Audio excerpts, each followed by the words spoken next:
Hoje no nosso encontro, pessoal, vamos falar um pouquinho sobre os tipos de stop e quando que a gente vai utilizar cada tipo de stop. Falar também um pouquinho sobre escorar operação em Big Player. Tá? Isso a gente chegou a comentar um pouco sobre o tipo de operação que dá para se escorar em Big Player ontem, né? Mas acho que só um pouquinho que o Teres mandou uma mensagem aqui.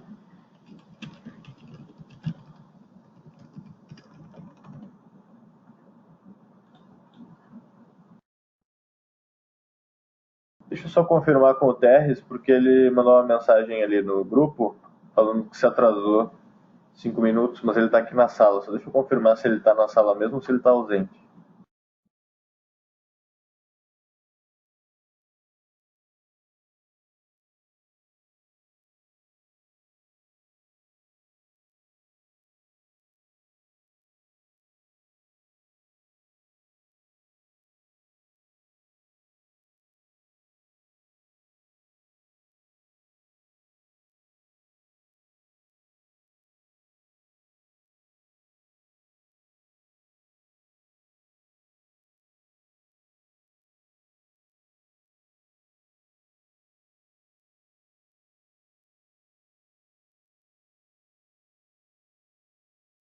Opa!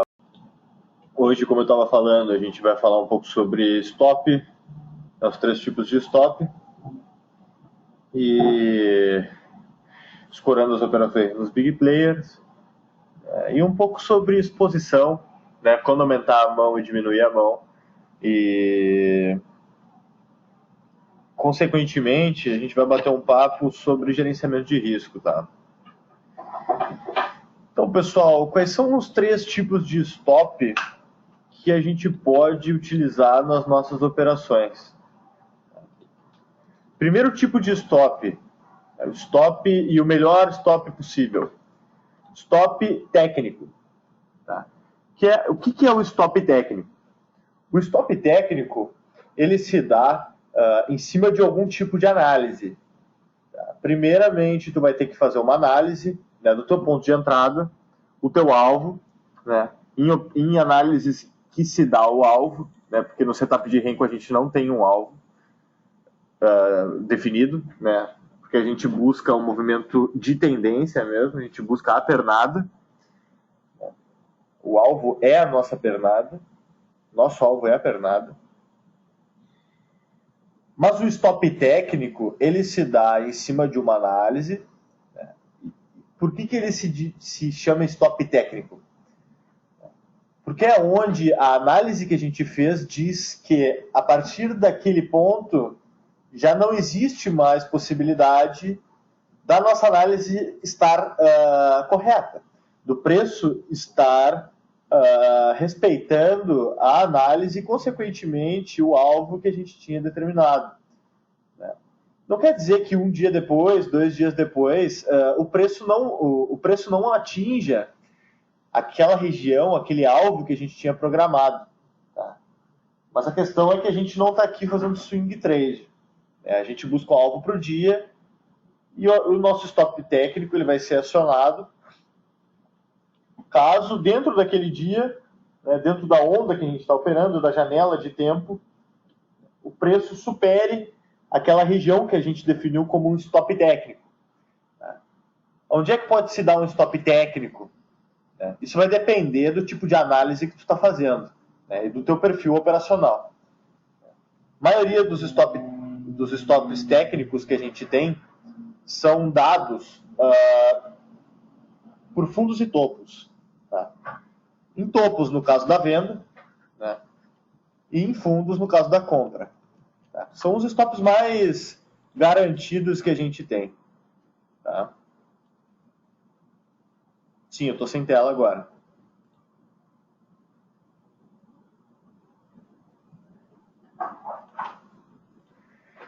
Então, o melhor tipo de stop, o stop mais seguro, vai ser o técnico. Mais seguro no sentido de... mais seguro para a maioria das pessoas, tá? Não quer dizer que eu considere mais seguro mas ele acaba nos dando um respaldo por causa da técnica mesmo, né?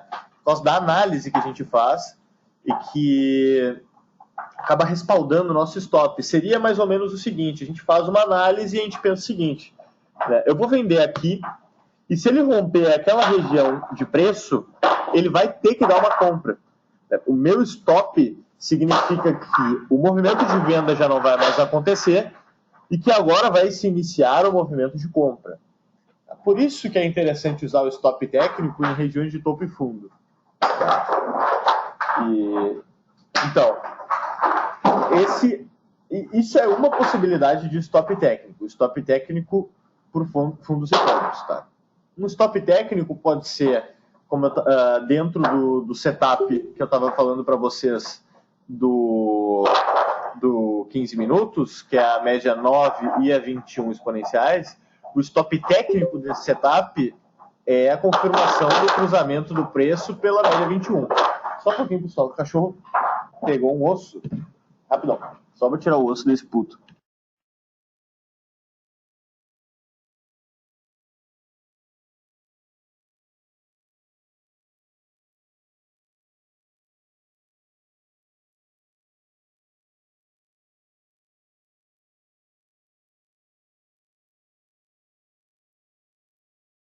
Voltando.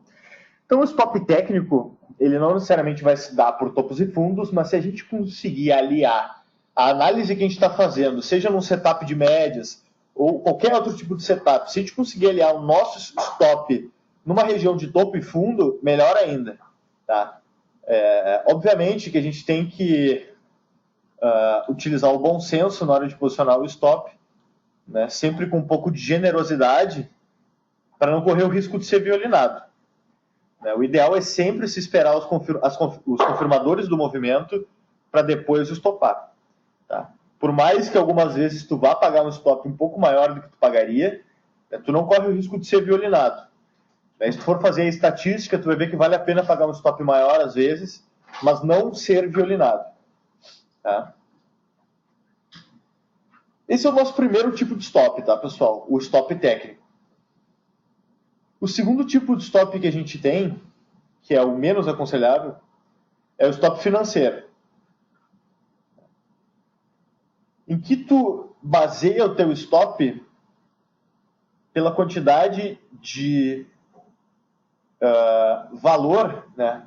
O valor que tu pode perder dentro daquele trade. Tá? Eu gosto muito de mesclar o stop financeiro com o stop técnico. Aí eu acho que é uma puta de uma junção. Por quê? Porque tu mede o tamanho do tiro que tu pode dar. Né? Eu sei, por exemplo, vou fazer uma venda.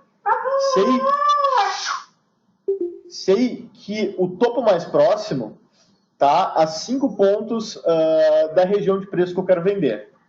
Ok. Quanto que 5 pontos vai me tirar com a minha exposição?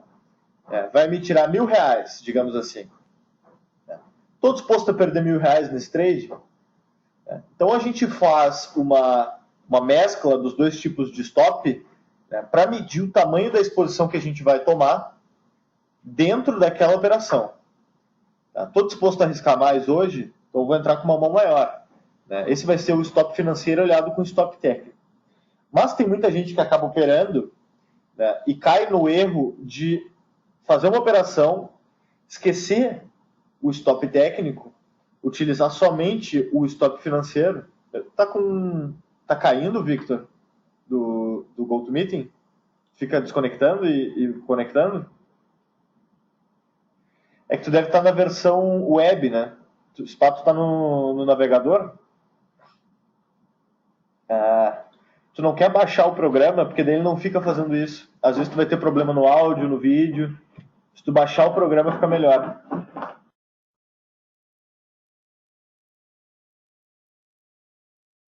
Beleza, eu vou dar uma segurada aqui então enquanto tu baixa. Mostrando para vocês aqui, que eu abri a tela agora, o exemplo de stop técnico, tá? No dia de hoje. Tá? Só um exemplo, o mercado obviamente já está fechado e não dá para fazer essa operação, né? Mas onde é que estaria o nosso stop técnico aqui? acima dessa região de topo, né? Acima desses 56 aqui. Tá? Então, tanto para o Renko quanto para qualquer outro tipo de operação com setup, a gente sabe que o stop técnico, né, pelo gráfico temporal de 15 minutos, está acima dos 56. Tá? Como eu falei na questão da generosidade, é justamente para não pegar essas pequenas agressões aqui, ó. Essa pequena agressão que viola a região de topo. E essa outra pequena agressão que que viola a região de topo. Tá? Como que a gente pode utilizar essas informações a nosso favor no gráfico de Renko, tá? No setup de Renko? Olhem que bela operação a gente teve no gráfico de Renko, utilizando essa informação do topo, né? Que ele já tinha nos dado antes aqui. Ó. Olha quanta briga ele teve nessa região de topo aqui. Ele vem, bate no topo, que é uma média de 200 aritmética do Renko, né? Forma um martelo e nos dá uma belíssima de uma entrada, né? Com um stop de 4, 5 pontos. Né? O ideal seria a gente stopar daí acima dessa média de 200 exponencial, tá? Na tomada da média de 200. Então a gente dosa a mão, obviamente, né? A gente não vai arriscar, a não ser que a gente esteja com gordura para queimar, a gente pode arriscar um stop maior com a nossa mão. Mas arriscar um stop assim de 6 pontos do nada é complicado.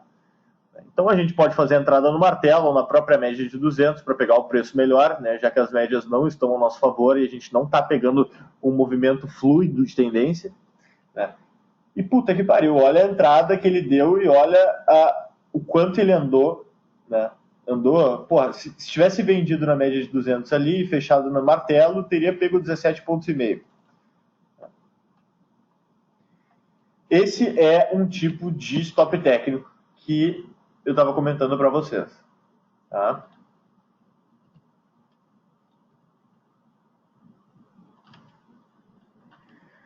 Qual é o grande problema do stop financeiro, pessoal? O problema do stop financeiro, eu vou transformar essa linha amarela em vermelha para a gente ilustrar bem onde é que está o nosso stop técnico. Stop técnico acima. Tá? Vamos falar dessa região de consolidação aqui. Stop técnico da venda está acima dessa região. Qual é o grande problema da maioria dos traders? Tá? É justamente querer fazer uma venda. Por exemplo, vou pegar qualquer preço aqui, tá? Porque tem nego que vende em qualquer região de preço. Tá? O cara vai vender no momento em que ele perde a mínima desse candle aqui. No momento que ele perdeu a mínima desse candle do 15 minutos, o cara vendeu. Volta. Então o cara vendeu no 48,5. Tá? Vamos botar uma linhazinha verde para ilustrar melhor.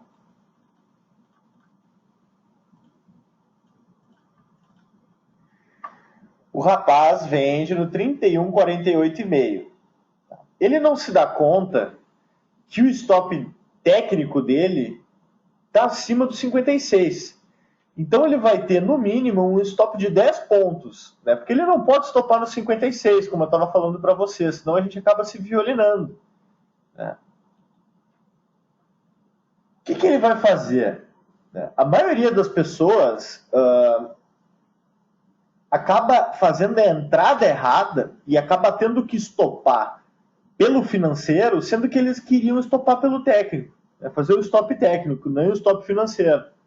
Então, o que acontece? Antes mesmo dele chegar nessa região de topo, testar ela ou romper, o cara já teve que estopar.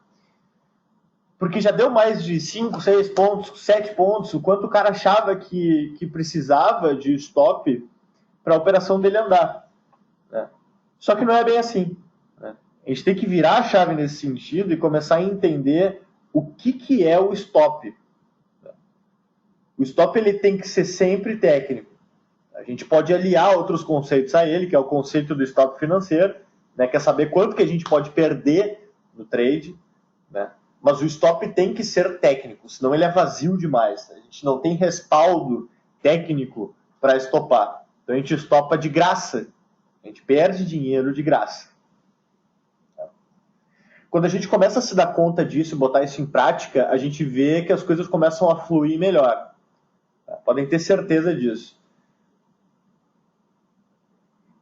Inclusive, pessoal, uma das coisas interessantes do stop técnico é que conforme a gente vai pegando o jeito de fazer um stop técnico apurado, o stop técnico ele nos dá a possibilidade de fazer uma virada de mão. Tá? Dependendo da região de preço que a gente está operando, né, a gente consegue pegar o rompimento daquela região junto com o stop da nossa operação. Né? Eu já fiz muito disso, né, de estar posicionado, por exemplo, estou posicionado na venda aqui, em qualquer região de preço daqui abaixo desse 56. Tá? Ele vem, bate no 56, rompe o 56, eu confirmo pelo volume, pelo fluxo, né, quantidade de boletada que está entrando, pelo book, pelas resistências, né? Faço a virada de mão e quando vejo que o trade anda, eu piramido. Né? Porque, digamos, eu estou com um stop de 5 pontos da minha venda, estou com um stop de 10 pontos da minha venda ali, digamos assim. Né? Se eu virar a mão, eu tenho que fazer 10 pontos para recuperar o meu stop.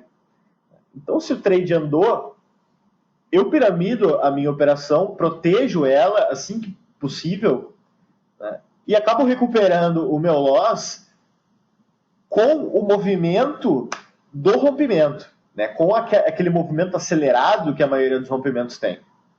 Tá? Mas eu estou só comentando com vocês uma possibilidade, né, que a gente pode desenvolver com o tempo, né, no stop técnico. Isso é uma possibilidade que ele nos dá.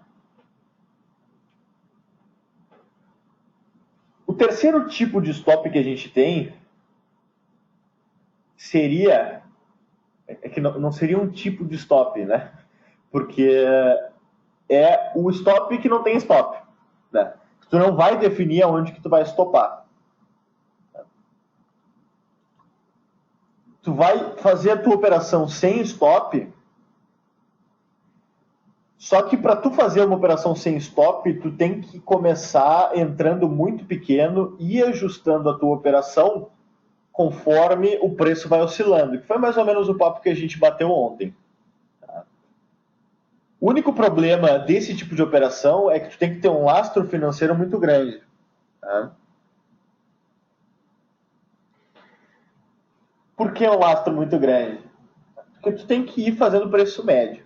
Tá? Esse é o pior tipo de stop possível, tá, pessoal? Pior tipo de stop possível. A gente faz isso se a gente está operando muito grande. Tá? Isso é coisa de institucional, operar sem stop. Os caras começam a estopar, na verdade, quando a água começa a bater na bunda ali. Né? Do fundo, da instituição, da tesouraria. Né? Quando o cenário começa a mudar demais. Né? Em que tipo de cenário que se enquadra essa estratégia sem stop? Victor perguntou ali. Então, exatamente. Um dia de notícia forte para sair, né, que a gente já tem uma previsão de onde... Para quieto. Que a gente já tem uma previsão do que vai acontecer, né, que a gente tem um viés bem forte, a gente pode operar sem stop. Só que não é operar sem stop de, eu opero com 10 lotes do mini e eu vou fazer uma operação com 10 lotes do mini e é isso aí. Né? E vou deixar rolar e é isso aí. Né? Não é isso que eu estou falando. Operar sem stop é tu ir posicionando a tua mão conforme a oscilação do preço. Como que isso acontece na prática? Né? Pegando o exemplo de ontem, por exemplo. Digamos que eu, por exemplo, perdi uma entrada ontem que impossibilitou de eu operar sem stop. Eu ia fazer uma venda aqui no 34, bem no pivô, e ele não pegou a minha ordem. Porque eu estava acreditando na venda, né, posicionei um quarto da minha mão inicial aqui, no 34. Né, por quê? Por que um quarto da minha mão? Porque eu pensei que ele poderia subir, poderia corrigir o gap, poderia ir bater no pivô de cima, poderia consolidar até sair o efetivo resultado da audiência, né? Então, eu estava preparado para qualquer tipo de cenário, né? No momento em que eu deixei a minha ordem apregoada aqui e ele não pegou, eu não fiz nada. Eu esperei ele me dar outra possibilidade. Só que, qual é o lado bom de operar sem stop? Tu tem a possibilidade de pegar maiores movimentos, porque tu tem mais tempo e mais lastro para ajustar a tua operação. Então, se eu entrasse com 1/4 da minha mão aqui na venda e ele começasse a subir, eu podia ir ajustando a minha operação, botando meus outros lotes, a fazer com que meu preço ficasse lá em cima, antes dele dar o tombo para baixo. Esse era o melhor dos cenários possíveis. Mesmo assim, se eu tivesse conseguido fazer essa venda aqui, eu teria segurado ela até o final do dia, muito provavelmente. Mas porque também eu com o tempo que eu opero, eu consegui criar tranquilidade de segurar até acabar o movimento, de visualizar, acabou o movimento. Porque aqui a gente vê uma região de consolidação e que eu não vejo motivo nenhum de estopar nela, Só se ele rompesse essa região para cima, que ele não conseguiu. Então, o operar sem stop são para dias que a gente sabe ou tem um viés de ser um dia muito forte, que a gente tem um viés de que ele vai ser forte e para que lado ele vai ser forte, mas que a gente não sabe a partir de que momento em que ele vai ser forte. Então, a gente vai posicionando lotes dentro da formação do preço no dia, de forma com que a gente não precise ficar pagando stop e perdendo a oportunidade, posicionando aos poucos os nossos lotes, aproveitando o movimento do dia. Não sei se fica claro para vocês esse tipo de operação. Não foquem nesse tipo de operação agora. Quando for o momento da gente fazer isso, a gente faz junto na sala ao vivo. Eu não vou falar para vocês, obviamente, aonde que vocês têm que botar os lotes, mas vocês mesmos podem perguntar de que forma seria melhor gerenciar a operação de vocês. Eu posso ir dizendo o que eu acho, mas dizer para vocês, hoje é o dia de operar sem stop, pessoal, não, isso eu nunca vou fazer. Podem ter certeza disso. Eu raramente faço. Ontem eu queria ter feito isso e não consegui. Peguei uma venda daqui para cá, peguei acho que uns 20 e poucos pontos nessa venda, depois fiz outra venda aqui, fiquei me encarteirando. Eu fiz mais ou menos uma venda sem stop, mais ou menos, aqui, mas na verdade o meu stop estava acima dessa consolidação, que ele não conseguiu romper. Se ele rompesse a região para cima, eu ia pensar, dependendo da forma com que ele rompesse, se eu ia estopar ou se eu ia continuar vendendo. Mas eu não fiz uma operação sem stop porque ele já tinha andado demais para baixo e eu pensei que daqui ele podia fazer qualquer coisa. Ele podia continuar dando uma paulada para baixo, mas como ele podia dar uma paulada para cima para depois cair. Então perdi a oportunidade e depois eu já pensei que eu não podia mais fazer isso. Estou comentando com vocês só os tipos de stop que a gente pode utilizar. Para mim, o melhor stop possível sempre vai ser o stop técnico, tá, pessoal? Sempre. Principalmente o stop técnico aliado ao stop financeiro. A gente conseguir visualizar aonde que está o stop da nossa análise, junto com isso, conseguir dosar a nossa mão para não pagar um stop maior, um stop financeiro maior do que a gente deseja. Ou também, nas situações em que a gente tem gordura, definir quando que a gente vai operar maior.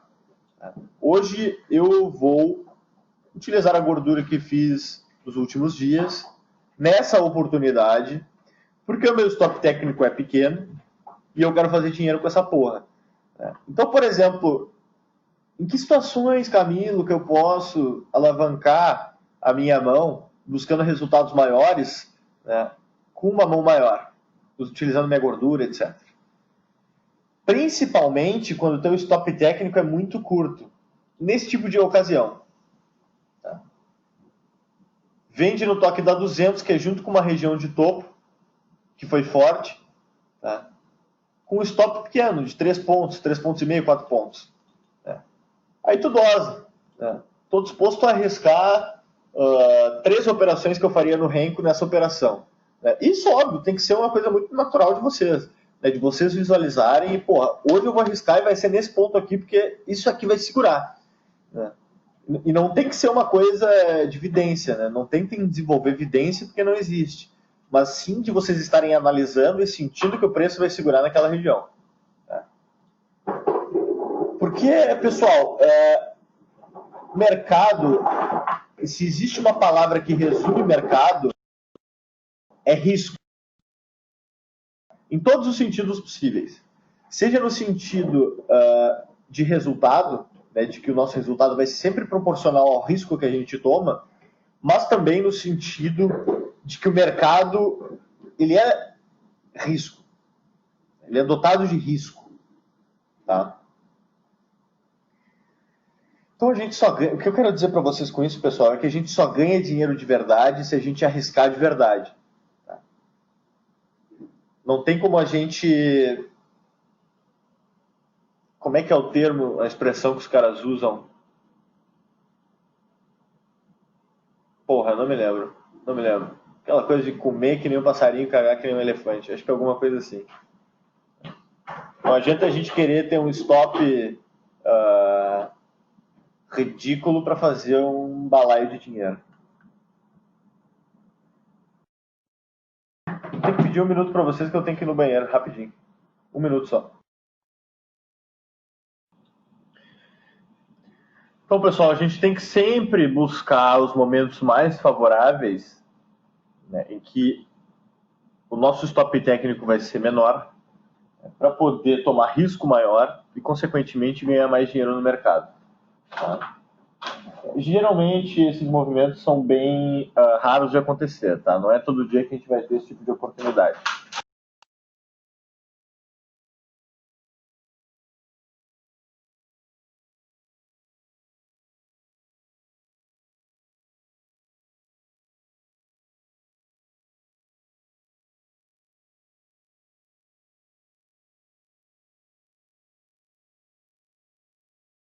Putz, eu mutei meu microfone sem querer, agora que eu...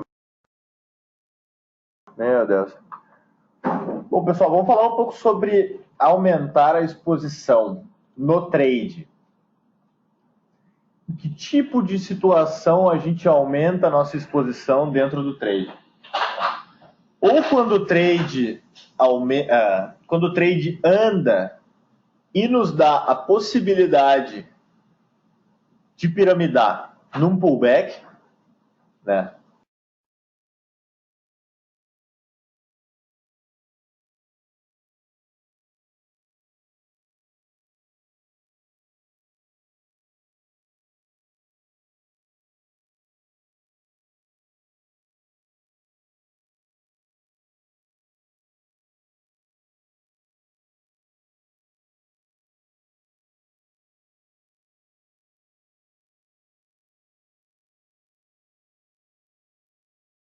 Meu Deus, eu mutei de novo essa porra. Pelo amor de Deus. Aonde que eu parei de falar? Eu sou burro pra caralho, velho. Que porra do caralho. O que eu tava falando antes de mutar?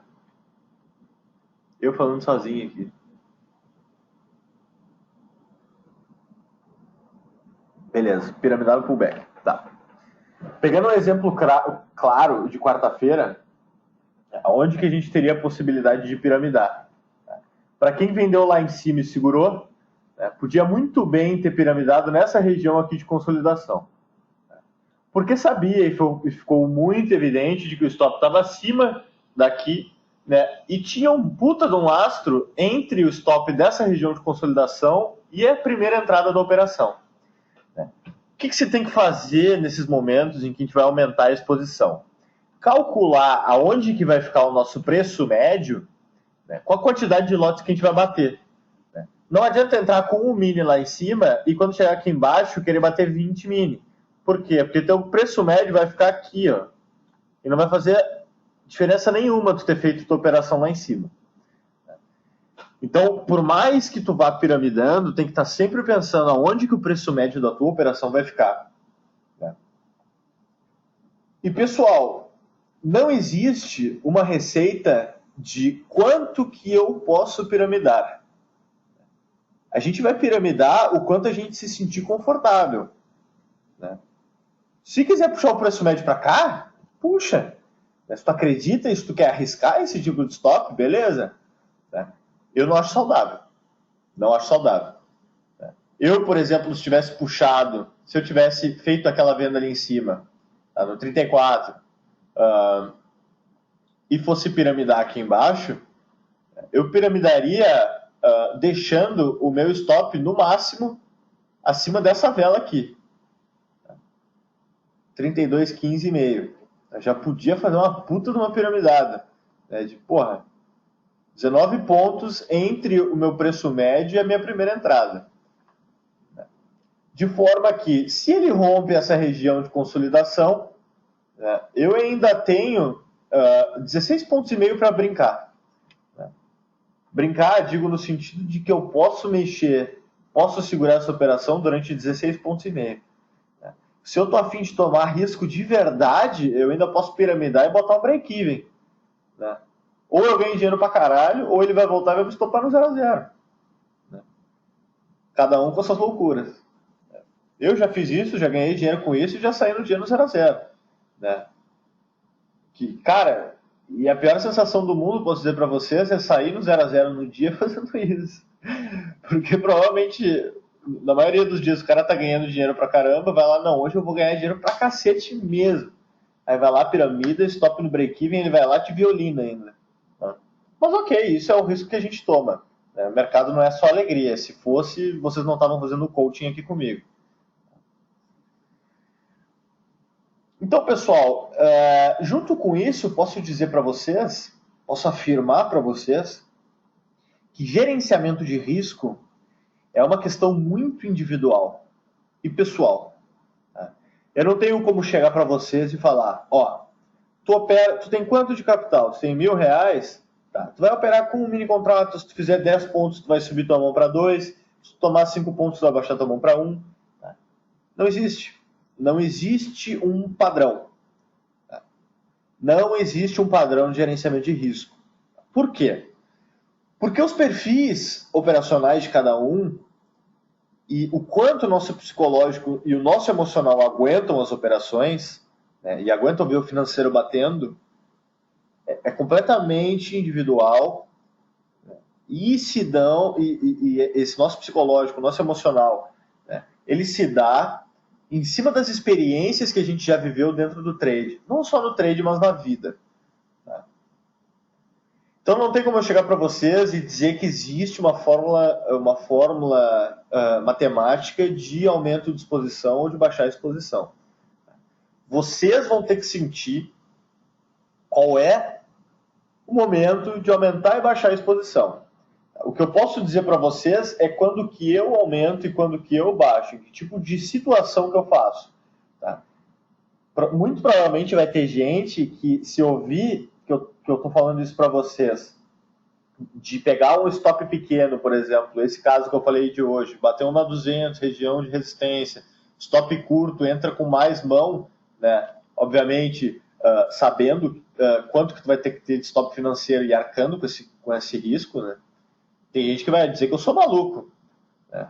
E talvez eu seja mesmo, mas eu sou um maluco que ganha dinheiro fazendo isso, né? Eu acho que o que vale no mercado é saber ganhar dinheiro.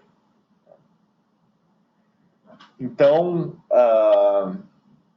esses são os métodos que eu já utilizei e que deram certo para mim. Gostaria de deixar claro isso. Eu sou muito a favor da gente alavancar os nossos lucros, desde que isso seja uma escolha completamente consciente. Não adianta fazer gordura num dia, no outro bater mais forte porque fez gordura, perde a gordura e fica puto da cara. Né? Por que eu fiz essa porra, perdi o lucro? Cara, no momento que tu aumenta a exposição para bater mais forte, tu tem que ter consciência de que tu está correndo o risco de perder a tua gordura. o pessoal fica muito chateado com os trades que faz e erra e perde dinheiro e faz 20 pontos no dia, continua operando, fecha no 0 a 0 ou fecha negativo? Porque as pessoas acabam automatizando, mecanizando demais o processo de trade e das operações de forma com que não tem mais consciência quando está operando. As pessoas já não pensam mais. Não, eu estou fazendo dinheiro aqui, eu vou lá, vou bater mais. Não, eu estou ganhando dinheiro, porra, eu vou ganhar mais dinheiro hoje. Quando vê, tu já entregou tudo que tu fez no dia e quando vê, tu já entregou tudo que tu fez no mês. Tem que ter consciência das decisões que está tomando dentro do dia. Cada operação tem que existir um processo de decisão consciente. Tá? Tenham sempre isso em mente quando vocês forem operar. Início do dia, quando forem operar, pensem que vocês têm que estar o mais consciente possível dentro desse dia. Tá? A cada operação que vocês forem fazer, analisem e reanalisem antes de fazer ela. Tá? Por mais que vocês analisem tanto a operação que vocês vão perder o ponto de entrada e não vão poder fazer a operação. Pelo menos vocês não perderam dinheiro por impulso. Tá? Porque vai chegar um momento em que vocês vão ter tanta confiança na análise de vocês que vocês não vão mais precisar ficar pensando e repensando. O importante é ter confiança na análise. Tá? A ponto de que quando vocês forem estopar, vocês vão... Eu falei isso para vocês ontem. Quando que vocês forem estopar, vocês vão ter certeza de que o stop estava no lugar certo e o stop foi acionado porque ele tinha que ser acionado para proteger o capital de vocês. Tá?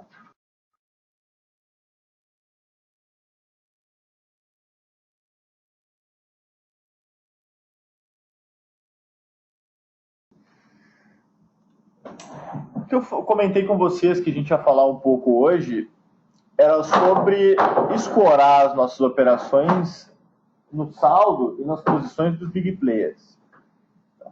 Isso é um pouco mais difícil de fazer. E, de certa forma, demanda com que a gente tenha um pouco mais de tranquilidade na hora de operar e que opere naquele sentido de ir ajustando a nossa operação, ir entrando de pouco em pouco, né, e ajustando a mão ao longo do dia. De que forma que a gente vai fazer isso? A gente tem que acompanhar o saldo dos players e o encarteiramento dos players, né, através do Times and Trades. Essa ferramenta aqui. Né? Então, de que forma que eu vou fazer? De que forma que eu vou fazendo isso? Eu vou ter que me escorar em algum player que eu sei que está tomando ou que está batendo nos últimos dias, que tem uma posição grande, né? Tem que fazer uma prévia análise antes de começar o dia fazendo esse tipo de operação, ou esperar o dia começar a acontecer e os players começarem a se encarteirar e identificar quem é que está tomando e quem é que está batendo, né? E posicionar a tua operação perto do preço médio desse player, né? Que fica nessa coluna da direita. É mais difícil de fazer isso durante o dia, porque geralmente quando se tem um pipoco, os players já estão encarteirados e ele não volta naquela região de preço. Tá? Então, o ideal é que se faça um acompanhamento de um ou dois players que estão em uma das pontas, né? E que na abertura do dia tu já saiba aonde esse player está posicionado, que região que ele vai defender, né? E tu ir começando a te encarteirar junto com o player. Para isso, tu tem que ir acompanhando o fluxo, né, e, consequentemente, o saldo dele aqui. Né? Por exemplo, vou acompanhar a Tullet. Tem que saber que ela está comprada no contrato do mês, do AUG18, né, que quarta-feira ela comprou pra caralho para fazer médio, né, que hoje ela comprou pra caralho para fazer médio, né, e que ela vai tentar tocar o preço para cima, né, porque ela está no prejuízo, a Tullet. Né? Então, por exemplo, eu vou seguir a Tullet hoje. Né? No momento que abre o mercado, tem que começar a analisar de que jeito, de que forma esse player entrou no mercado. Tá ali tímida, batendo 50 lotes, tá ali, né? 1000 lotes na carteira, aí vai lá, fica com 0, aí fica com 1000 de novo. Né? Ou se ela já entrou no mercado, as ganha. Já entrou batendo 200 lote, 500 lote, 300, um atrás do outro. Chega numa região de topo, ela bate lote pra caralho pra romper aquele topo. Né? Fica botando lote no book, agride no book, né? Fica botando resistência, bota blefe. Né? Tem que se ter essa sensibilidade na hora de querer escorar as operações nos players. Tá? E isso, pessoal, só vai ocorrer quando vocês começarem a analisar essas informações. Tá? Não é eu falando para vocês hoje e segunda-feira vocês quererem operar escorando a operação em player. Tá? E isso é sensibilidade para com o mercado. Tá? Não adianta vocês quererem olhar friamente os números e querer operar friamente eles. Tá? Vocês têm que sentir o mercado. Tá? Antes de mais nada, vocês têm que sentir o mercado. Sentir de que forma ele está oscilando, de que forma o player está batendo. Né? E isso tudo, pessoal, além de necessitar prática, né, por vocês, a gente vai visualizando esse tipo de coisa junto na sala ao vivo. Tá? Eu vou fazendo comentários com vocês. Né? Obviamente que vocês têm que acompanhar esse tipo de informação se vocês quiserem fazer esse tipo de operação. Né? Mas são comentários que eu vou fazendo durante o pregão, né? E que se vocês estiverem observando, vocês vão sabendo, vocês vão afunilando a análise de vocês com a minha. Eu não estou falando que a minha análise é certa e sempre vai ser certa, né? Mas se vocês, acho que o objetivo de todo mundo aqui é ter uma visão parecida com a minha de mercado. Óbvio, a visão de vocês nunca vai ser igual à minha, assim como a minha visão nunca vai ser igual a de ninguém. Né? Isso não é bom nem ruim. Eu não tenho dúvida de que todo mundo aqui, não só dessa turma, quanto de todas as outras turmas, tem potencial para operar fundo de bilhões, velho. Sinceramente. Né? Na verdade, eu acredito muito que querer é poder. Né? Só que tem que existir dedicação por parte das pessoas. Não é achar que as coisas vêm fácil. Então, eu sinceramente acredito no potencial de todo mundo e não me boto num pedestal achando que a minha visão é a melhor visão possível de mercado. Eu estou aqui para aprender com vocês também. Mas eu acredito que nesse primeiro momento a minha visão de mercado pode ajudar vocês a abrir os olhos. Assim como já tenho alguns alunos que estão desenvolvendo métodos operacionais próprios em cima da visão de mercado que eu passei para eles.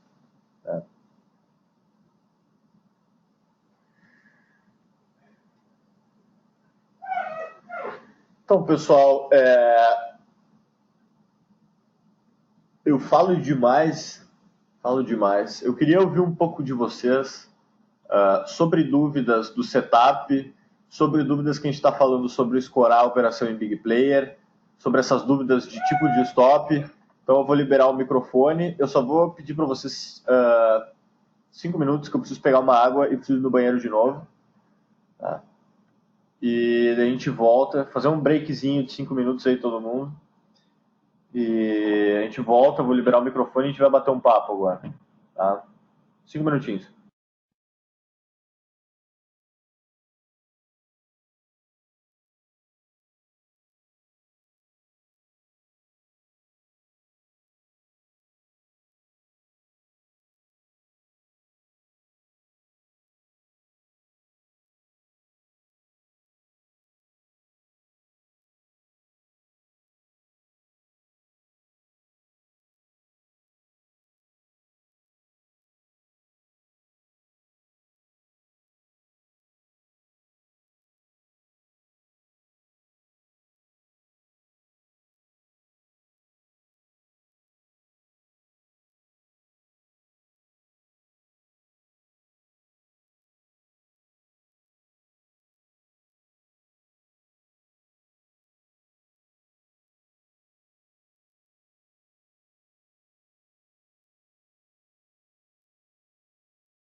Pessoal, vamos falar um pouquinho sobre o Times and Trades. O Victor pediu uma explicação sobre ele, vamos falar sobre ele.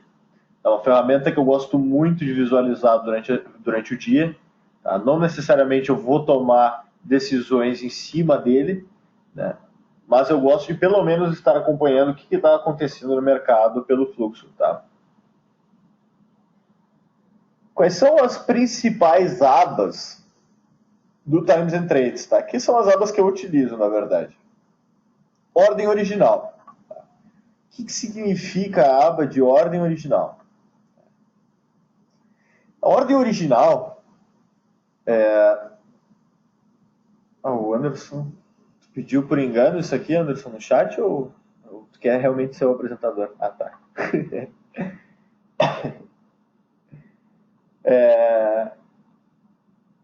Não, capaz, tranquilo.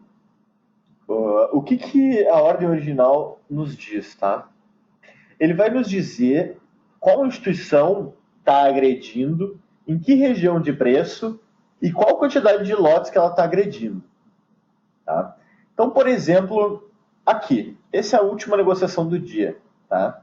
O que essa linha está nos dizendo? Tá?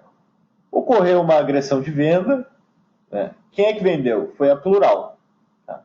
Plural vendeu quantos lotes? 75 lotes a mercado. Né? Em que preço que ela bateu esses 75 lotes? No 54,5. Tá? O que quer dizer esse asterisco do lado do 54,5? Quer dizer que a boletada pegou mais de uma região de preço. Tá? Então o cara bateu entre o... Como vocês podem ver, a boletada anterior tinha batido no 56,5. Tá? Então se essa boletada anterior bateu no 56,5, o cara pode ter consumido lote no 56, no 55,5, no 55 e no 54,5. Tá? A Plural. Tá? Então esse asterisco simboliza isso. Tá? Que ele não bateu só naquela região de preço. Tá? Preço final diferente do preço inicial. É isso que o Nelógica diz. Tá? A gente pode identificar, né, pela aba de negócios quem absorveu essa agressão ao mercado da Plural. De que forma? A gente vem na aba de negócios e visualiza. Plural aqui, ó, vendedora, né, agrediu todos esses lotes a mercado. E quem é que absorveu? Bradesco absorveu 5 lotes no 56, Bradesco absorveu mais 5 lotes no 56, a Credit, né, absorveu 20 lotes no total no 55,5, a Tulet absorveu 20 lotes no 55, a Nova Futura absorveu 10 lotes no 54,5 e a Corretora Terra no 54,5 absorveu 15 lotes. Tá? Na aba de negócios, a gente vai sempre ver o agressor e a contrapartida. Tá? Sempre quem agrediu e quem absorveu. De forma com que fica mais difícil visualizar as agressões. Por quê? Porque ele não vem agrupado, a boletada não vem agrupada como ela vem aqui. Vocês visualizem que a agressão da Plural no 75, que a gente está vendo aqui, de 75 lotes, ela vem completamente pulverizada aqui. Ela ocupa quase toda a janela, quase uma metade dessa janela do Times and Trade, só aquela boletada. Né? Então, isso aqui está correndo muito rápido, essa janela aqui de negócios. Não tem como visualizar direito. Tá? Quem é que utiliza essa janela de negócios? O pessoal do Tape Reading, que quer saber quem é que está absorvendo os lotes que estão sendo batidos a mercado. Tá? Eu visualizo isso de outra forma e não utilizo essa forma de absorção, essa regra de absorção, né, de visualizar a absorção pelos negócios. Eu vou vendo pelo próprio book. Tá? Não tenho como mostrar para vocês agora porque está fechado. Ó. Ativo, sem ofertas. O que significa um trade direto? Tá? Que o Anderson perguntou, que só aparece na aba de negócios e não na ordem original. Tá? Por que ele não aparece na aba de ordem original? Porque ele não é uma agressão. Né? Ele é como se fosse... Imaginem, pessoal, que eu tenho uma corretora. Tá? Nós temos uma corretora. Nós 7 aqui temos uma corretora que é chamada Os Moleques Zica. Tá? Então, todos nós operamos na mesa da corretora Os Moleques Zica. Eu tenho 1.000 lotes de dólar, estou comprado em 1.000 lotes de dólar. Tá? O Anderson está querendo vender 1.000 lotes de dólar. Tá? Ele não tem como vender 1.000 lotes de dólar a mercado. Tá? Por quê? Porque não tem oferta suficiente, a não ser que ele passe 5 horas do dia dele, 1 hora do dia dele, dependendo da quantidade de oferta que vai ter naquele book, né, para encarteirar 1.000 lotes. Então, o que o Anderson vai fazer? Ele vai gritar lá na mesa da nossa corretora: pessoal, quero vender 1.000 lotes de dólar no preço do 55,5. Tá? O que vai acontecer? Eu, que tenho 1.000 lotes de dólar na compra, vou falar: ô Anderson, eu te vendo 1.000 lotes de dólar no 55,5. Então, como a gente está operando dentro da mesma mesa, dentro da mesma corretora, o meu lote vai para o Anderson de forma direta. A gente só se transfere os lotes. Tá? De forma com que esses lotes não afetam a oscilação do preço. Tá? Vocês podem visualizar aqui, se a gente pegar e filtrar pelas ordens diretas, ó, quantidade de... Deixa eu puxar pela quantidade e fica mais fácil. Olha a quantidade de lote que os caras trocam por direto. Olha a Goldman, por exemplo. Trocou 6.900 lotes no direto no 43,5. Ela não tem como bater 6.700 lotes no dia. Observem o saldo do dia dos players. A Socopa, que foi a maior vendedora do dia, fechou o dia com 5.000 lotes na venda. Né? Porra, é um encarteiramento grande e é o que geralmente os players fazem no dia. Né? Imagina tu fazer isso aqui em uma região de preço só. Não tem como, tá, pessoal? Inviável. Se o cara bate, ele nem tem como bater. Mas se ele tentar bater 7.000 lotes a mercado, ele consome toda a liquidez que tem no book e o dólar vai a leilão. Tá? Não é financeiramente viável para o player fazer isso, porque no momento em que vai a leilão, é justamente para reestabilizar o preço. Então os players vão jogar o preço, vão fazer com que o preço volte do leilão contra ele, né, para tentar fazer com que eles topem esses lotes, né, e o preço médio dele vai estar completamente zoado. Por quê? Porque ele vai ter batido lote em várias regiões de preço.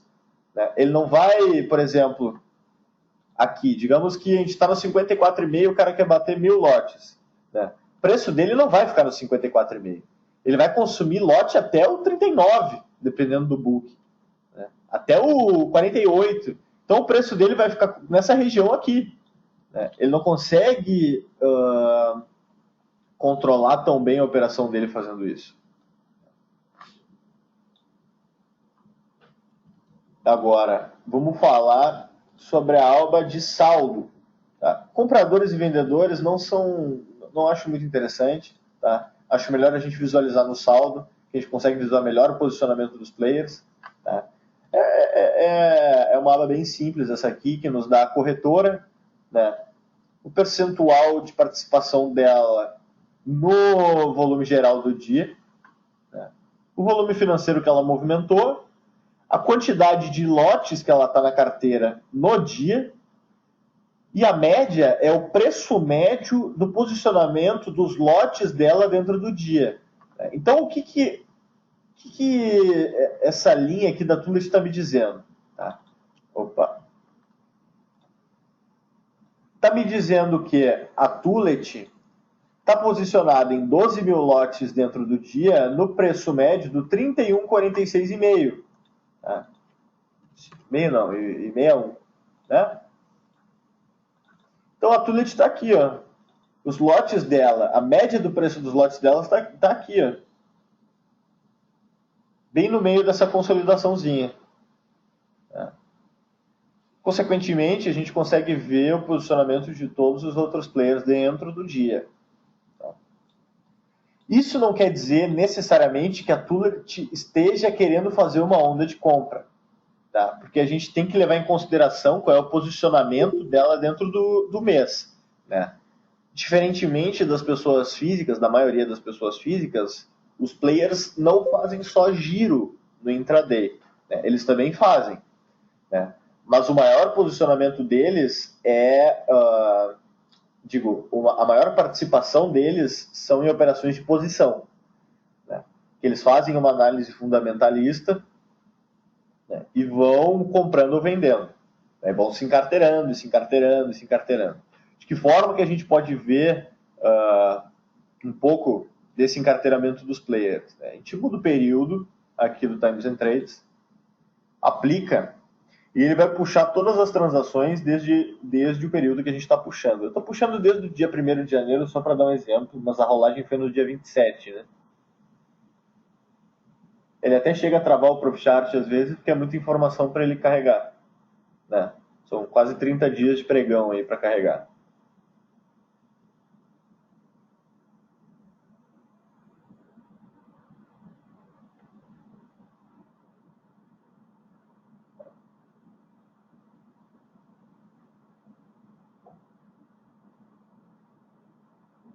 Ó. Então aqui seria uma préviazinha do encarteiramento dos players dentro desse contrato. A gente visualiza aqui, por exemplo, a XP vendida em 25 mil lotes no 25,5, né, no 32, 25,5. Né, tá botando aqui quase... Tá botando 75 pontos, né, na venda, com 25 mil lotes. Né. Bradesco está tomando um ferro brabo. Né. Tá, tudo que a XP está ganhando, o Bradesco está pagando para ela, junto com a Ativa, a Capital e a Tulet. A Tulet até baixou um pouco do encarteiramento dela, né, fazendo um médiozinho.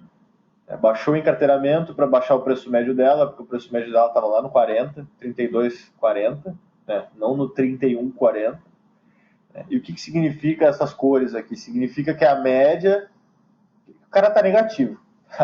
Em verde é que o cara está positivo. É isso que significa. O que eu acho de usar o martelo nos suportes e resistências? Pergunta do Matheus Victor. Eu acho interessante, dependendo do tipo de martelo, do tipo de suporte e resistência. Mas eu acho mais interessante ainda que tu faça uma entrada fora do martelo. Por quê? Porque o martelo ele vai te dar uma entrada longe, já afastado dessa região de suporte e resistência. Vai fazer com que teu stop técnico seja maior.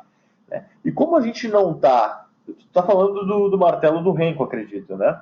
E como a gente não está operando dentro do setup do Renko, não tem por que a gente esperar o martelo para fazer a operação. Se tu conhece a região de suporte, se tu sabe que essa região aqui do 56 está sendo uma resistência do intraday, por que tu vai esperar fechar o martelo aqui no 51,5 para fazer a tua venda? Né? Faz a tua venda no suporte, na resistência. Né? Por quê? Porque o teu stop vai ser bem menor. Tá? Tu pode, obviamente, vender uma parte aqui na resistência e quando ele confirma o martelo para fazer o movimento de queda, tu piramida. Né? Tu bota mais lotes. Né? Só que tu começa a tua operação com risco menor. Tá? Eu acho arriscado fazer essas operações do martelo. Tu não é a primeira pessoa que me pergunta isso. Mas eu acho muito arriscado por causa disso aqui. Ó. Porque às vezes ele encontra uma região de suporte e resistência e ele consolida nela. Tá? Porque ele não sabe para que lado que ele vai correr. Ele tenta romper, tenta romper, tenta romper. Né? E se tu for entrar pelo martelo, a tua saída lógica vai ser pelo martelo contrário. Né? Se tu está operando pelos martelos do Renko, tu vai sair assim que o martelo contrário vier. Só que tu não pode estopar aqui nesse tipo de operação pelo martelo contrário, senão tu já teria estopado aqui com 1,5 negativo. Né? E ele teria te violinado de certa forma. Né? Então eu acho melhor tu fazer a tua entrada no próprio suporte ou na própria resistência. Tá? Se tu conseguir mesclar isso depois que o trade andar com uma nova entrada pelo setup, daí é sensacional. Né? Mas fazer a entrada no martelo, no suporte ou na resistência de preço, eu acho mais complicado. Tá? Justamente por isso, porque o teu stop técnico vai ficar maior. Victor, a explicação que eu dei, a breve explicação que eu dei sobre o Times and Trades te serviu? Ou tu ficou com alguma dúvida? Ou quer que eu pontue alguma coisa?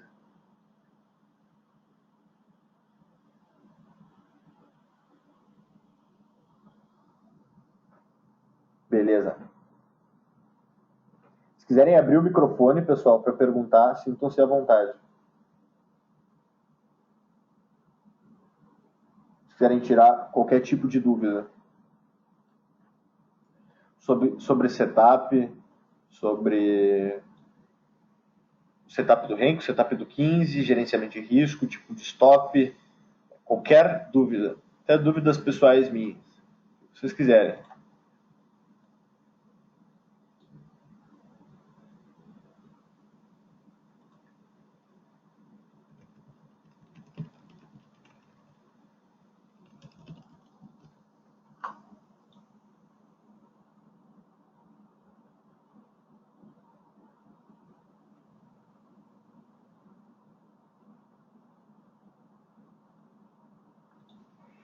De certa forma, são bem parecidos, Anderson. O Trade System, na verdade, seria a junção da forma com que tu opera com o teu gerenciamento de risco. Eu opero dessa forma, eu não vou sair desse modus operandi, né? E o gerenciamento de risco, ele tem que estar aliado à forma que tu opera para tu conseguir medir o tamanho dos teus stops, né? Eu, por exemplo, eu defino a quantidade de stops que eu vou tomar no dia pelo meu financeiro. E, consequentemente, pelo meu financeiro, eu acabo decidindo quantos tiros que eu vou dar no dia. Né? Então, por exemplo, eu defino que eu vou perder... defino que eu vou perder R$500 por dia. Né? Eu sei que se eu for operar pelo setup do Renko, né, cada stop que eu vou tomar vai ser de, no máximo, 4 pontos. Né? Então eu tenho que dosar quantos tiros eu quero dar no dia. Né? Hoje eu estou me sentindo confortável e eu vou dar um tiro só. Então eu vou fazer uma operação com a mão para dar um tiro, né? E perder no máximo os R$500 que eu planejei perder. Né?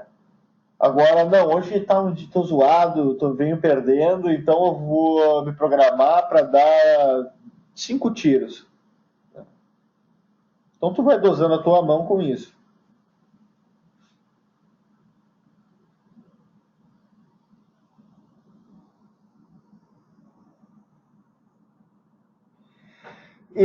Eu não gosto muito, Matheus, de operar contra a tendência. Quando eu opero contra a tendência, completamente fora do setup, e eu acabo fazendo aquilo que eu comentei de ir posicionando os lotes aos poucos para pegar o movimento da volta, né?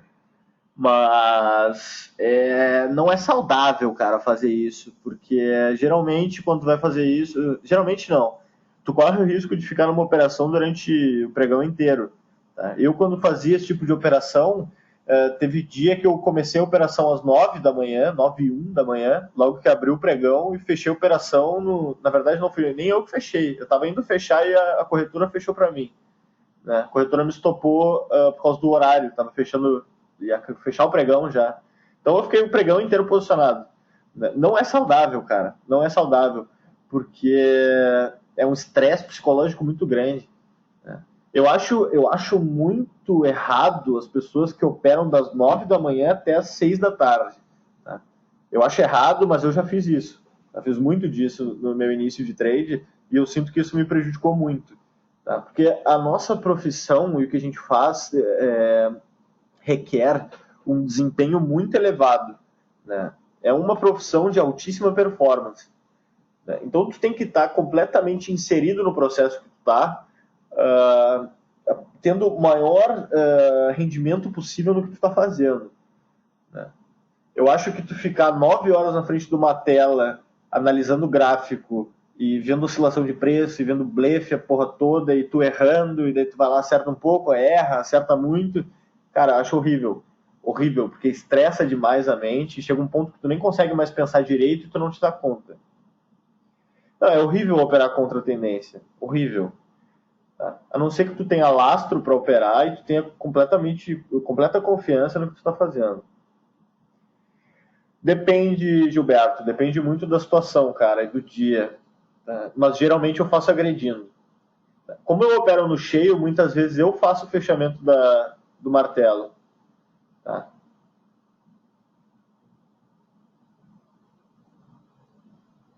Ah, com certeza, cara. Com certeza. Eu não lembro se eu mostrei para vocês isso aqui, ó, o saldo. Mostrei o saldo dos players ontem, quarta. Saldo das pessoas físicas. Porra, o médio dos caras tava lá em cima, estavam tomando 60 pontos as pessoas físicas. Isso é o cara que não permite fazer cagadas, não se permite assumir que fez merda.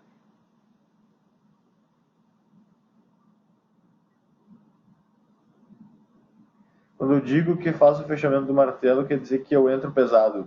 Não necessariamente. Ah, cara, a minha mão ela é muito relativa. Eu não entro todo dia com a mesma mão. Não entro mesmo. Tá? Eu vou definir o tamanho da minha mão dentro do dia. Tá? E como eu tô no dia, como é que tá meu psicológico, enfim. Ah, deixa eu ver a pergunta que eu me perdi. Então eu faço. Ah, sim. Entra pesado. Não. Ah, quando eu falei que, por exemplo, eu faço o fechamento do martelo, é porque tem vezes que o martelo ele já tomou o preço para fechar. Por exemplo, eu vou pegar um exemplo, não estou falando que eu entrei nem que eu entraria, tá? Mas, por exemplo, esse precinho aqui, ó, 39,5. Né? Ele tomou 39,5, né? E para ele fechar esse martelo do Renko, ele tem que tomar o 40. Tem que bater no 40. O que muitas vezes eu faço? Eu dou uma batidinha no 40. Bato 5 lotes no 40, só para ele fechar o martelo. Muitas vezes tem um robô que já começa a agredir instantaneamente quando se bate no preço seguinte, se fecha o martelo do Renko. Tá? Dependendo da operação que eu vou fazer, eu começo a posicionar meus lotes antes do martelo fechar. Tá? Vou pegar um exemplo para mostrar para vocês. Pegar de quarta-feira, que daí dá para usar exemplos legais. Tá? Por exemplo, aqui. Ele deu a puta da pernada para baixo, voltou. No que ele chegou na média, né, se eu estou operando muito grande para mim, né? Repito de novo, muito grande para mim, não é muito grande para o mercado. Né? Com a minha mão maior, eu tenho que começar obrigatoriamente a vender por aqui. Tá? Porque se eu for esperar fechar o martelo aqui, eu for agredir a quantidade de lote que é a minha mão cheia, eu vou zoar completamente meu preço médio. Meu preço médio vai ficar um ponto, entre esse um ponto e meio, dependendo da quantidade de oferta que tem no book. Tá? Então eu tenho que começar a vender, né, na região de preço em que ele vai fechar o martelo. Muitas vezes eu faço com que meu preço médio fique acima da cabeça do martelo aqui. Né? Fica bom, às vezes meu preço médio, às vezes meu preço médio fica uma bosta, né? Acaba ficando um pouco abaixo do martelo, um pip, né? Então, mas eu sempre deixo um lote do cheio para bater, para tentar bater no lote, no preço seguinte para ele fechar o martelo, entende? Na verdade, para tu puxar o preço a teu favor, sim, tu precisa entrar com muito lote, porque tu tem que ir consumindo todas aquelas ofertas do book. Né? Mas no momento em que o martelo está fechando e ele só necessita uma agressão, por mais que seja de um lote no preço seguinte, tu faz o fechamento do martelo com um lote, entende? Não que eu esteja puxando o preço para mim, mas eu fechei o martelo porque eu bati no preço seguinte, entendeu? Eu não faço isso sempre, mas às vezes eu faço de maluco assim mesmo. Quando eu defini a estratégia do Renko, eu já estava operando maior, então eu fiz um monte de backtest com ele e já comecei operando na real. Depois de fazer os backtests, eu já comecei batendo 100 mini. Aí depois, quando eu vi que dava mais certo ainda, eu comecei a aumentar a mão no setup do Renko, né? Mas no setup do 15 eu já operava maior.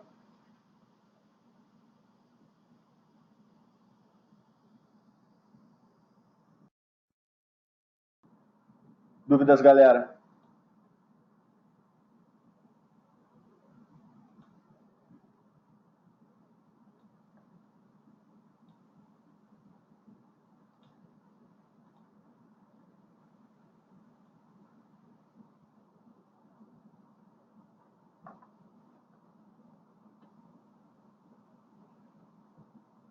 Dúvidas? Ninguém tem dúvidas?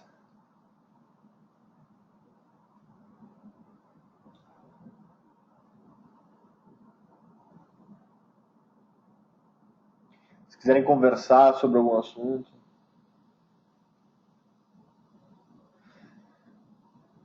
Cara, Anderson, depois que eu quebrei, aquela vez que eu falei que eu quebrei em 3 dias, eu voltei operando 5 mini e na semana seguinte eu já já aumentei para 7 mini, né? E como eu estava tendo resultados bons dentro do dia, nessa época eu já estava conseguindo fazer 10 pontos, 15 pontos no dia, comecei a fazer gordura e, como eu falei, eu sou muito a favor de alavancar o lucro, né?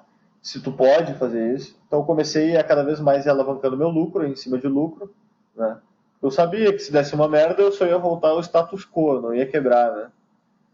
Então eu começava a alavancar lucro em cima de lucro e comecei a fazer evoluções de lote muito agressivas, né? Eu fazia dinheiro num dia, no outro dia eu botava mais metade da mão que eu estava operando. Eu estava operando... Na verdade, eu progredi de 5 mini para 7. De 7 eu fui para 14. De 14 eu pulei para 15, que daí ali eu tinha feito pouca gordura. De 15 eu fui para 21. De 21 para 28. De 28 para 50. De 50 para 100. De 100 para 125. Para 150. Para 200 mini. Isso tudo mini que eu tô falando, né? E depois de 200 mini, eu não consegui bater 200 mini porque eu ficava muito nervoso com o mini dólar. Aí bati 200 mini um tempo, voltei para 100, 125 mini, que daí eu conseguia controlar melhor. E daí depois eu quis começar a bater mais forte de novo, fui pro cheio daí. Aí no cheio já fui batendo 30, 40 lotes, aí eu subi para 60, 70, 80, cheguei a bater na minha conta 150 cheio. Em uma ocasião na minha conta só eu bati 200, e nessa época veio um investidor, cara lá do Tocantins, me procurar e me ofereceu um dinheiro para operar para ele. Daí nessa época a gente começou operando com 200 cheio e baixamos a mão e tal, etc. Mas a minha progressão de lotes foi essa, foi bem agressiva. O importante, pessoal, se vocês quiserem fazer uma progressão de lotes agressiva, é que se tenha muita consciência de que vocês vão perder dinheiro, tá? Em algum momento vocês vão tomar um stop. Eu tomei stop no meio do caminho, né? Ficava puto da cara, chegava em casa e queria chutar o cachorro, queria chutar todo mundo, queria quebrar as coisas, né? Só que eu sei que isso não me levou a lugar nenhum, ficar irritado, né? Não me fez perder menos dinheiro, eu perdi a mesma quantidade de dinheiro. Mas aprendi muito com essa progressão agressiva que eu quis fazer. É ela que me possibilitou crescer. Tinha alguns amigos meus que falavam que o cara tinha que estipular meta diária, que tinha que progredir lote a cada mês. Cara, começa operando com mini, em um mês tu tiver resultado positivo, tu vai com 2 mini. Cara, se eu tivesse feito isso, eu tava operando com 10 mini contratos hoje. Não tinha feito as granas que eu fiz, sabe? Ia estar, não ia ter metade da condição financeira que eu tenho hoje. Mas porque eu tenho o perfil de ser um investidor arrojado, né? Eu gosto de tomar risco, né? E na verdade eu acho que quem não gosta de tomar risco não tem que estar em mercado de renda variável, né? Bota lá os pilinha na renda fixa e seja feliz com R$100 por mês, né? Agora, vir para mercado de renda variável com medo de perder dinheiro é tiro no pé. É tiro no pé. Vai se fuder. Vai se fuder de verdade, né? Eu quebrei os pratos com o investidor hoje, até por causa disso. Porque o cara completamente cagalhão em perder dinheiro, não queria perder dinheiro de jeito nenhum. E eu falava pra ele, cara, mercado é isso. Quer ganhar bastante dinheiro? Mercado é isso. Né? Quer ficar ganhando sem perder? Qual é a graça, porra? Tem que doar, porra. Tem que dar a quantia do mercado pra ele. Como se fosse uma oferenda, velho. Mas tem que ter muita consciência disso, de que perder faz parte. Faz parte. Se vocês fossem abrir um negócio, uma empresa, em primeiro lugar, se vocês fossem abrir uma empresa ou de qualquer negócio, vocês já iam começar tomando no cu. Porque vocês iam ter que botar dinheiro para abrir o negócio de vocês. Seja para abrir um CNPJ na junta comercial, para fazer toda a burocracia, a papelada para abrir uma empresa, seja para contratar funcionário, montar estrutura, vocês já iam começar perdendo dinheiro. O trade, ele requer dinheiro, obviamente, para tu poder aprender gastando o teu dinheiro, e dedicação. Só isso que ele necessita. Só que tem que entender que mercado não é dinheiro fácil. O mercado, ele te dá dinheiro suado, sangrado, né? E que também tem que entender que para tu ganhar, alguém tem que estar perdendo. Isso é meio lógico. Para tu ganhar, alguém tem que perder.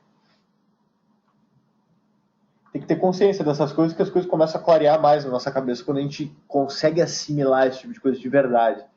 Não é tipo, tá, não, eu sei que o mercado é um ganho, um perde. Mas entendam isso de verdade. Né? Reflitam sobre isso. Que o dia que vocês perderam, o dia que vocês... Qualquer um já perdeu mais dinheiro do que queria dentro do dia. Tá? Qualquer um já quebrou nessa porra. Não, cara, eu duvido que exista um trader que nunca quebrou na vida. Né? Quebrar quebradinho, zerar a conta. Duvido que não tenha ninguém que não tenha quebrado na vida. Duvido. Só o cara que começou hoje talvez não tenha quebrado ainda. No dia que tu quebrou, alguém ganhou o teu dinheiro. Qual conselho que eu daria para quem está começando no mercado financeiro? Eu acho muito interessante que tu te aproxime de pessoas que já têm certa experiência no mercado, mas que tu tenha consciência de que quem vai construir a tua história é tu e as tuas experiências. Eu estava comentando com um amigão meu esses dias não, no Ano Novo, que a gente passei o Ano Novo com os amigos meus de longa data na praia, com as namoradas, tudo. E a gente conversa muito sobre trade, porque ele também está começando, e ele estava me perguntando o que tu acha que mais colaborou assim, na tua trajetória de trade, né? O que mais te fez crescer? Eu falei, cara, eu tenho certeza de que o que mais me fez crescer foi ter quebrado e foi ter perdido dinheiro em momentos que eu não podia e nem queria perder dinheiro. Né? No meu início ali, logo que eu voltei, que eu falei que eu fiz a progressão de lotes, eu cheguei a perder grande parte da gordura que eu tinha feito durante tipo um mês, assim. Fiz uma gordura durante o mês, perdi tudo, praticamente tudo em um dia. Né? Tudo não, né? Mas grande parte daquilo ali. Eu, puta que pariu, velho, o que eu vou fazer? Sabe? Porra, eu demorei um mês pra juntar essa merda, eu vou lá e perco num dia. Né? Não adiantava porra nenhuma eu ficar irritado. Eu fui aprendendo com o tempo de que não adiantava porra nenhuma. Não ia chegar a UBS da vida, me ligar e falar, porra, querido, que pena, me passa sua conta bancária que eu te devolvo o dinheiro. Pô, tenho compaixão pelo próximo.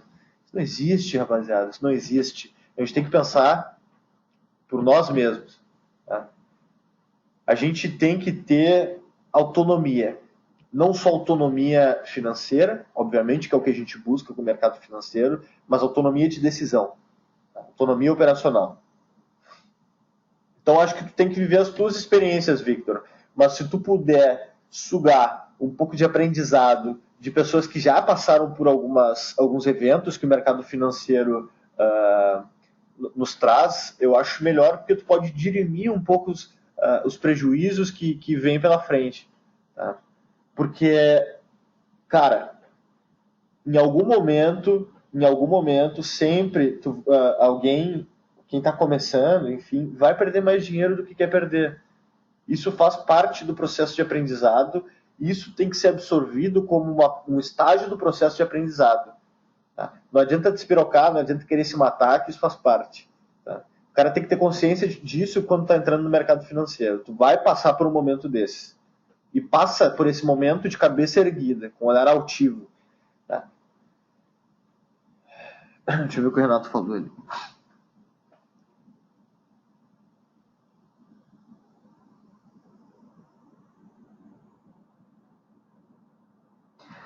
Cara, isso faz parte, Renato, isso faz muito parte, irmão, porque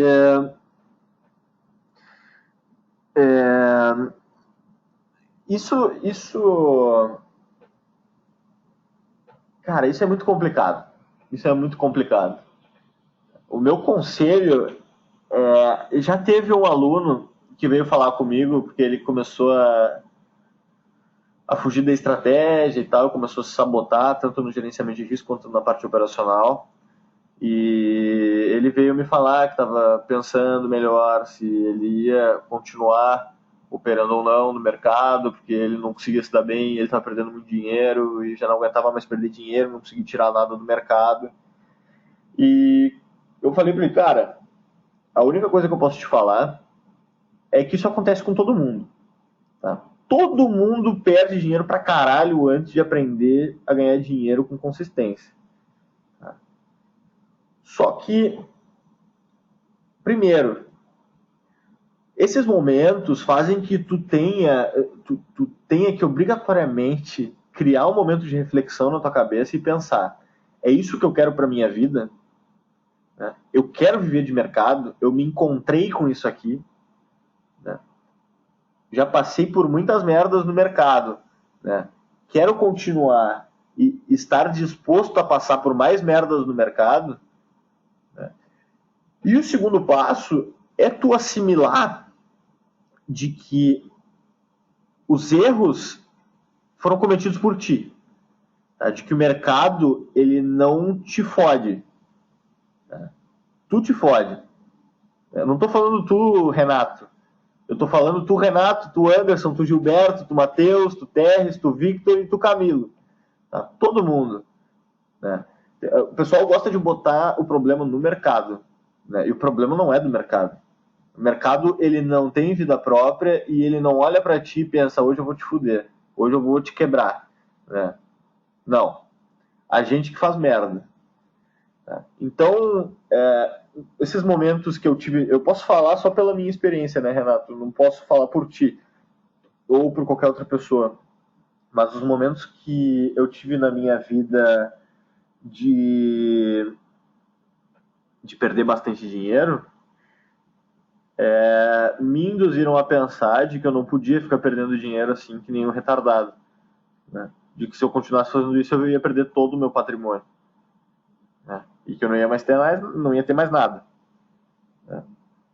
Então eu pensei, cara, eu tenho que mudar esse jogo porque eu decidi que eu quero viver disso, eu quero viver de mercado, eu quero operar, eu quero ter uma vida tranquila, eu quero ter todos os benefícios que uma vida de trader proporciona, né? E eu não posso mais errar. Eu tenho que mudar. O que eu vou mudar? E eu comecei a analisar as coisas que eu errava dentro do meu operacional, comecei a ver que eu não tinha um gerenciamento de risco eficaz, né? E comecei a botar os meus pés no chão. Porque eu entrei no mercado querendo ganhar muito dinheiro assim, né? Num piscar de olhos. E com o tempo eu acabei vendo de que não era bem assim. Eu me forcei a pensar de que não era bem assim. Mas isso é uma coisa que tem que partir de ti e que tu tem que, de verdade, assimilar o que tu tá pensando. Assimilar essa reflexão. Não é simplesmente pensar ela. É tu assimilar. É tu, porra, eu não posso mais errar, cara. Eu vou bolar um gerenciamento de risco, eu vou seguir ele. Né? E tu tem que te vigiar, tu tem que ser vigilante sobre ti todo santo dia. Porque, cara, algum dia, por mais consistente que tu esteja, por mais que teu gerenciamento de risco funcione, vai ter um dia que tu não vai estar vigilante sobre ti e tu vai fazer cagada. Só que tu não pode permitir que isso ocorra. Tá? Todo santo dia eu tenho que ficar vigilante sobre mim para eu não fazer merda. Tá? Não chega um momento que te dá um estalo e, pelo menos eu acho, tá? Isso nunca aconteceu comigo, eu acho que nunca vai acontecer, por isso que eu não paro de me vigiar nunca. Tá? Eu acho que nunca acontece de te dar um estalo assim e, porra, agora se eu operar eu não perco mais dinheiro, sabe? Agora eu não faço mais merda, agora eu não faço mais loucura, agora eu não fujo mais do meu gerenciamento de risco. Eu acho que isso não existe, velho. Não existe. O cara tem que estar sempre em cima de si mesmo, sabe? E em questões operacionais e de controle, de gerenciamento de risco, a partir de agora vocês podem contar comigo. Tá? Tanto para elaborar um gerenciamento de risco para o capital que vocês têm, tanto para fazer o acompanhamento operacional, né, e o aprimoramento operacional, né? Isso vocês contem comigo totalmente daqui para frente, tá? A planilha de Excel vai ser nosso gerenciamento de risco, o Matheus perguntou. Na verdade, eu ainda estou terminando de elaborar uma planilha gerenciadora de risco meio padrão. Né? Padrão, digo, com fórmulas padrões em cima do que eu utilizo para as pessoas que quiserem fazer da mesma forma que eu faço, né? Que eu fiz, na verdade. Mas o ideal é marcar um horário e individualmente, sentar com a pessoa, ver qual é a situação dela, qual é o perfil dela de investidor, né? E daí sim a gente montar um gerenciamento juntos. Tá? Gerenciamento de risco, saber quantos lotes tu vai operar, quantas batidas tu vai fazer por dia, quantos tiros tu tem para dar, né? E isso, na verdade, eu só consigo fazer com o tempo analisando o operacional de vocês. Tá? Até domingo eu mando para vocês todos por e-mail a planilha de acompanhamento operacional, né, que vocês preenchem manualmente, e assim eu vou acompanhando mais o perfil operacional de vocês, quais erros que vocês cometem e aonde que vocês são impecáveis, tá? Para a gente conseguir ir pontuando, né, essas dificuldades que algumas pessoas têm em operar, né, e conhecendo melhor o perfil operacional de vocês. Tá? Eu estou fazendo uma prova não, um exercício de nivelamento, né, com o pessoal que já está no coaching, é o pessoal mais antigo. Isso eu passo para vocês também nessa semana, até domingo, junto com a planilha de acompanhamento operacional, que eu vou fazer um agrupamento dos alunos em perfis operacionais e educacionais, né, e fazer encontros esporádicos, né, um encontro por semana, por aí, 2 encontros por semana. Tem que ajeitar na minha agenda, encaixar isso na minha agenda, para conseguir focalizar alguns ensinos, tanto da parte psicológica quanto da parte operacional, né, com as pessoas que têm o mesmo tipo de dificuldade. Tá? Mas eu acho muito interessante que vocês façam o preenchimento dessa planilha de acompanhamento operacional para eu entender quais são os erros que vocês cometem. Tá? A maioria dos erros do pessoal ali que ainda não está consistente no coaching, que está usando o setup do Renko, é não conseguir segurar a operação porque fica com o cu na mão do troço voltar na cara. Tá? Só que, tipo, hoje eu estava terminando de corrigir uma planilha de um aluno e, cara, teve uns 5 trades que o cara fez, fechou com 2 pontos de gain, porque sei lá porque caralho o cara fechou com 2 pontos de gain, e o troço andou 9, 10 pontos, sabe? E eu não tinha nem que comentar, sabe, na planilha. Eu falei, cara, se tu observar bem, tu sabe muito bem o que tu errou, né? Tu fechou antes do setup sinalizar o stop. Né? Mas assim eu vou conseguindo visualizar quais são as dificuldades de cada um, sabe? Ó, o cara tem problema em segurar a operação, de que forma que eu vou ajudar ele nesse sentido? Né? Mas é isso, pessoal. É isso. Se vocês têm mais alguma questão, mais alguma dúvida, querem trocar mais uma ideia, enquanto vocês pensam aí, eu vou ali desligar meu ar, porque eu tô quase congelando.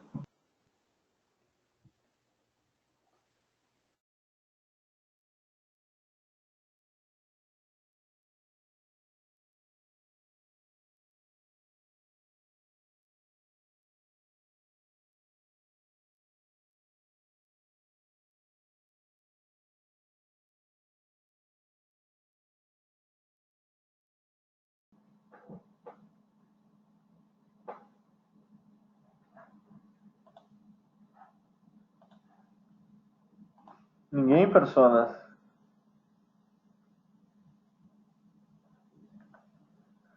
Ah, cara, eu espero que sim, Victor. Eu espero que sim, de verdade. Eu já ajudei bastante gente, eu vejo pelos feedbacks do pessoal que vem me chamar no privado, agradecer e tal. Mas isso é muito individual, sabe? Tem gente que não consegue pegar a manha do setup, sabe? Tem gente que não consegue, porque não encaixa com o operacional do cara, sabe? Só que vai da pessoa também querer entender a visão de mercado e tentar utilizar essa visão de mercado para elaborar um método operacional próprio, sabe? Por exemplo, tem aluno que gosta de fazer scalp ali. O cara adaptou o meu setup para o Renko 2R que é um renko bem mais rápido para pegar operações curtas, tiros curtos e rápidos. Eu odeio fazer esse tipo de operação, odeio e nem nunca vou fazer na minha vida. Só que o cara gosta de fazer esse tipo de operação, então ele adaptou o setup para isso. Né?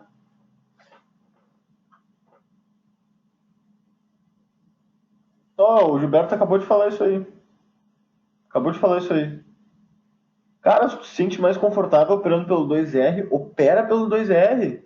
Porque ele também dá boas operações. Só que eu não opero pelo 2R porque não é o meu perfil. Sabe?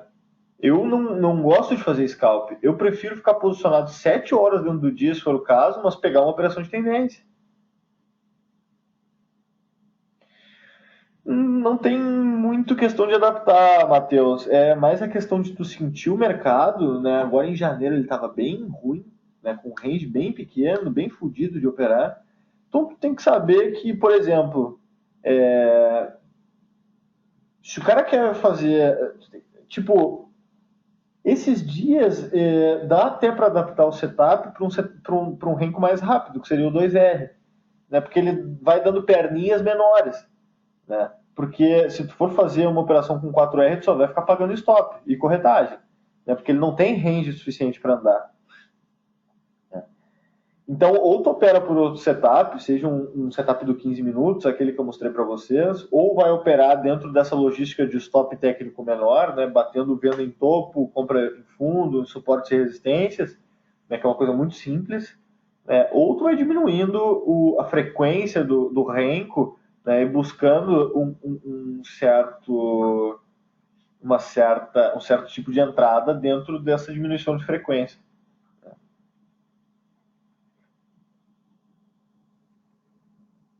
Mas operar com 4R em dia que está 10 a 15 pontos de range, esquece.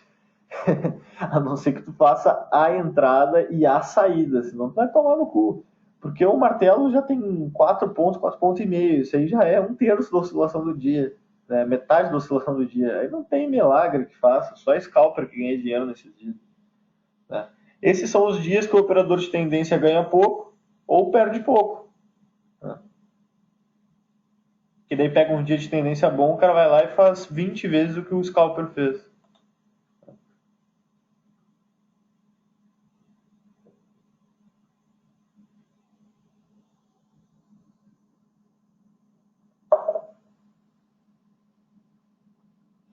Mais alguma questão, pessoal? Se não tiverem mais alguma questão, só falem não tenho mais alguma questão. Ou só mandem um ok, sei lá, só pra eu saber.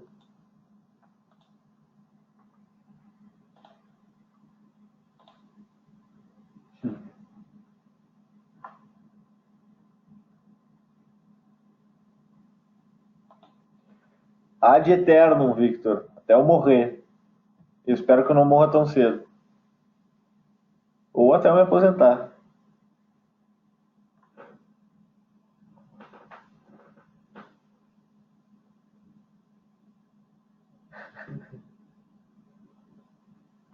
Não, pessoal, eu amo muito o que eu faço, cara, de verdade, de verdade. A minha vida é mercado, tá? Eu respiro mercado. Eu saio praticamente todos os fins de semana com esses meus amigos que eu falei de longa data. Eles amam o mercado também. E o nosso assunto sempre é mercado. Eu durmo pensando em mercado, acordo pensando em mercado. Adoro esse coaching que eu criei. E, na verdade, adoro essa parte educacional, adoro acompanhar os alunos. Então, cara, não vejo motivo nenhum para eu parar de fazer isso. Tá? Consigo viver muito bem com o trade. Né? Até estou pensando em dar um tempo do trade agora para conseguir focar mais no projeto do coaching, porque eu estou ficando com bastante aluno, tem bastante gente me procurando, eu preciso dar uma atenção maior para isso, e a parte operacional me tira bastante tempo. Né? Eu estou pensando ainda o que eu vou fazer. Né? Mas, porra, pessoal, podem contar comigo para tudo que vocês precisarem daqui para frente. Né? Tudo também não, né? Vamos ter um pouco de consciência. Tô brincando. Mas em questões operacionais de trade de mercado, pessoal, contem comigo para o que vocês precisarem. Tá? Queria agradecer agora a todos aí que depositaram essa confiança em mim e ainda depositam. Tá? Eu Espero que vocês tenham muito sucesso no mercado e repito de novo, tudo que vocês precisarem para evoluírem a performance de vocês e terem sucesso no mercado, vocês podem contar plenamente comigo. Eu vou estar sempre aqui por vocês, pessoal. Não vou ser o cara que vou dar as costas para ninguém. Tá? Muito obrigado mesmo pela confiança de vocês. Eu espero que um dia eu possa retribuir isso de outra forma, se não ensinando a minha técnica e a minha visão. Obrigado mesmo, pessoal. Fico bem feliz com isso, de verdade.